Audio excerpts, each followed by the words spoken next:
Hello everyone, this is Crota giving you a shoutcast in a game between oGs Zenio and Polt Prime here on Crevasse. Someone told me it was the French pronunciation, not Crevasse, it's Crevasse. I'm probably butchering it anyways, but at least I'm not blatantly saying the wrong thing.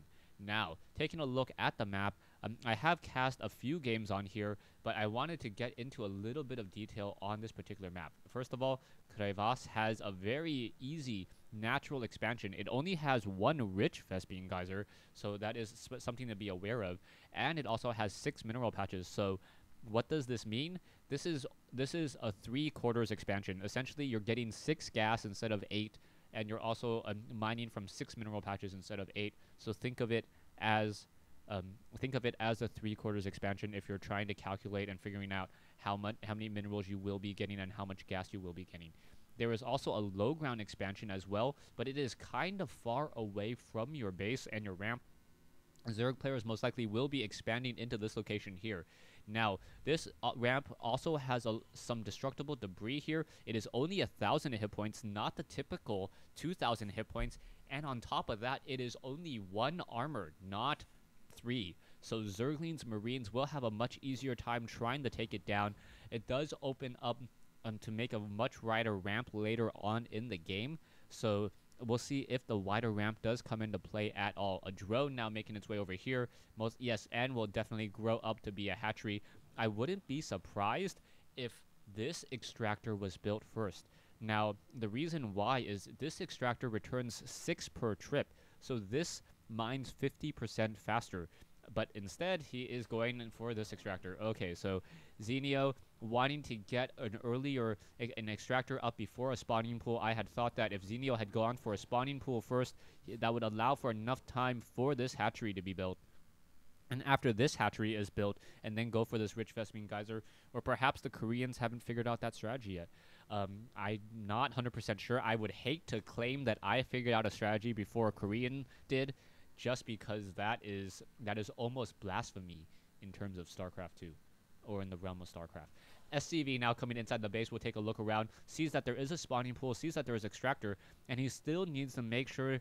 Oh, he is not going to go up the ramp. Oh, so he doesn't. Okay, there he is.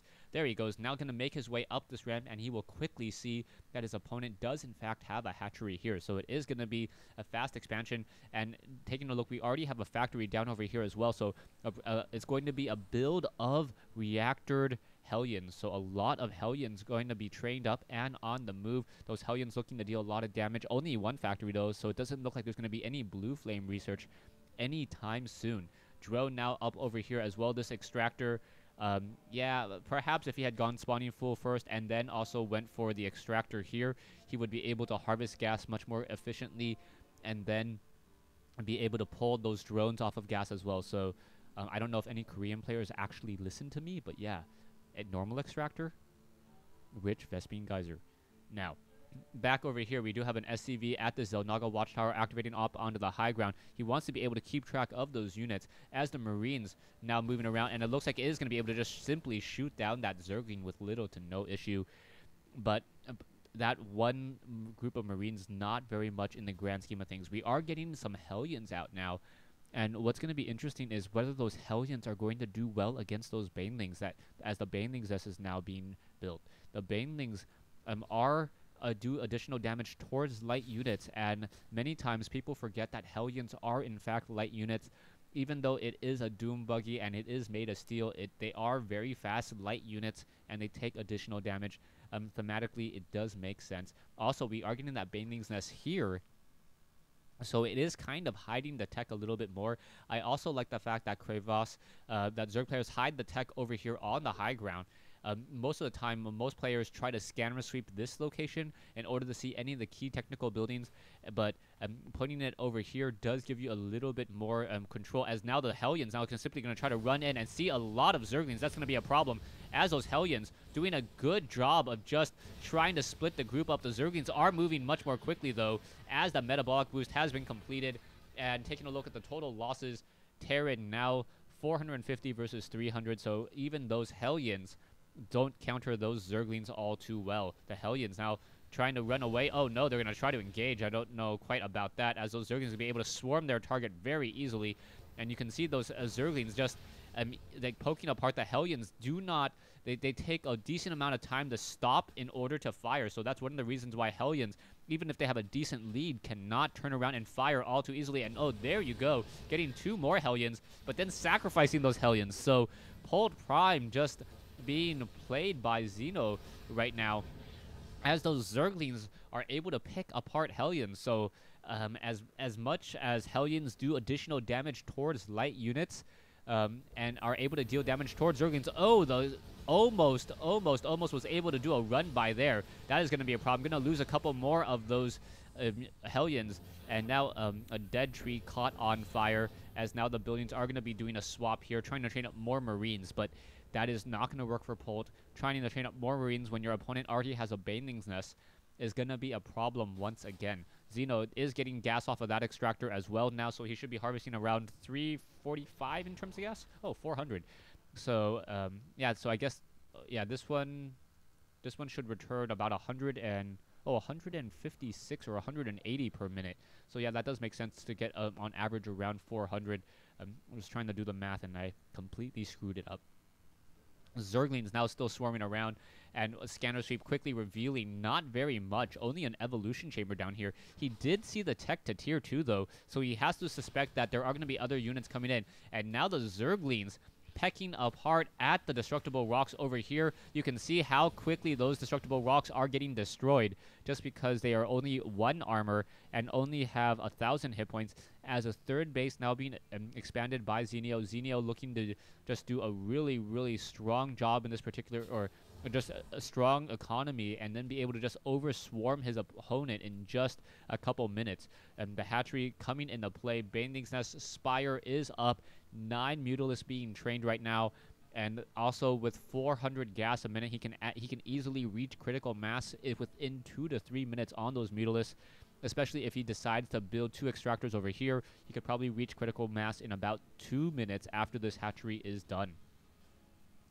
Queen's still establishing more, as another hatchery being built down, and Zenio making sure to get more hatcheries to stay on top of his larva production. This is something that more and more Zerg players are doing, building a hatchery away from a mineral patch, just because they know they need to keep up in terms of Zergling production.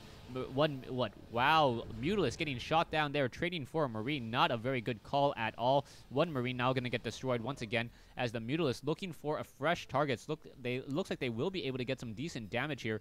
Perhaps get some damage onto the barracks, or even splash damage from the destructible rocks onto the supply depot. I think that would actually work out well to chain that damage. I'm not 100% sure if it actually works. Does it work? As the Hellions now, or the Hellions is still flying around. Another thing that you also need to keep track of is that Mutalisks, where they actually are on the map is slightly below them. So if it looks like a Marine is or if a Mutalisk should be within combat range of a Mutalisk, or if a Mutalisk should be in combat range to a Marine, if the Mutalisk is underneath the Marine, it probably is not, because of the way the map is situated and the way that these Mutalisks are drawn on the screen. It's one of those tricks of the eyes that you have to be very careful of, as the backdoor rocks over here now getting destroyed, making in for a very easy walking distance between these bases over here. So it's now going to just come down into this location, making up for a much shorter trip, and the Marines are now going to put some pressure onto this front door. Perhaps even an elevator drop onto this high ground would work out well. Banelings now trying to come in. The Banelings not going to be able to find their target, as a siege tank getting 7, or perhaps somewhere in the 5 to 7 realm kills of those Banelings, and that was just absolutely horrific for those Banelings.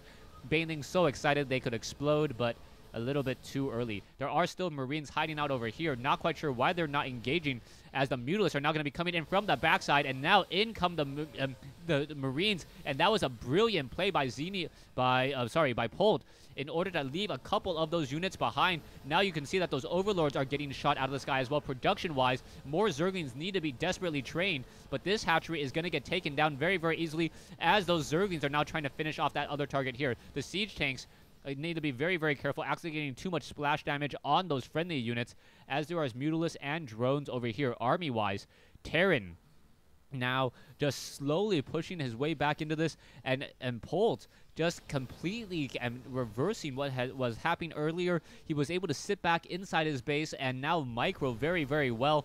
And now it looks like he's going to be able to clean up some of these Zerglings and Banelings before any true damage is done. The Siege Tanks over here probably could do a lot of cover protection as the Banelings now coming in over as well. You can see the Zerglings now trying to come in.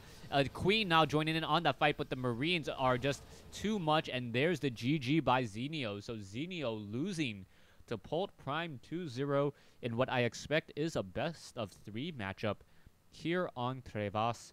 Thanks for watching. Thanks for listening. I hope you guys enjoyed this 1v1 replay between Zenio and Polt here on Crevasse.